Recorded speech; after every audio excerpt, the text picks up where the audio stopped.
সাপ দানবী নিজেকে এক অভিজাত পরিবারের ধনী কন্যা সাজিয়ে রেখেছিল, কিন্তু একদিন ঘোড়ার গাড়িতে শহর ঘুরতে বের হয়ে হঠাৎ সে তীব্র গন্ধ পেল। গন্ধক মুহূর্তেই তার মুখ ফ্যাকাশে হয়ে গেল। সে বুঝতে পারল পুরো রাস্তা জুড়ে গন্ধক ছড়িয়ে আছে। সাপ জাতির জন্য গন্ধক ভীষণ বিপজ্জনক। শরীর জ্বালা করতে লাগলো, শ্বাস নিতে কষ্ট হচ্ছিল। সে সঙ্গে সঙ্গে দাসীকে আদেশ দিল, গাড়ি থামাবে না, তাড়াতাড়ি বাড়ি ফিরতে হবে। কিন্তু বাড়ি তখনও অনেক দূর। তার শরীর ধীরে ধীরে নিয়ন্ত্রণ হারাচ্ছিল। মনে হচ্ছিল সারা গায়ে হাজার হাজার পিঁপড়ে কামড়াচ্ছে। সে আর ঠিকমতো বসেও থাকতে পারছিল না। ঘোড়ার গাড়ি দ্রুত ছুটছিল, কিন্তু হঠাৎ এক ঝাঁকুনিতে তার শরীর কেঁপে উঠল। অজান্তেই তার লুকানো সাপের লেজ বেরিয়ে পড়ল।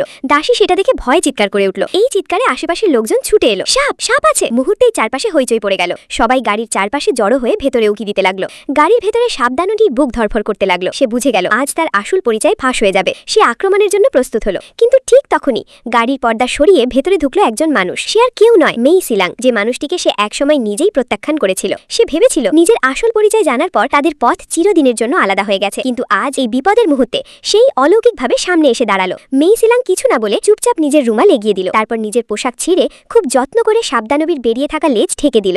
সাবধানবী অবাক হয়ে তার দিকে তাকিয়ে রইল। এই মুহূর্তে মেই সিলাংয়ের পুরো শরীর যেন আলো ছড়াচ্ছিল। তার পাশে দাঁড়িয়ে সে প্রথমবারের মতো এক অদ্ভুত নিরাপত্তা অনুভব করল। মনে হলো এই মানুষটার পাশে থাকলে সে আর কিছুতেই ভয় পাবে না। এরপর মেই সিলাং তাকে শক্ত করে বুকে জড়িয়ে ধরল। চারপাশের মানুষের চোখ, রোষ সবকিছু উপেক্ষা করে।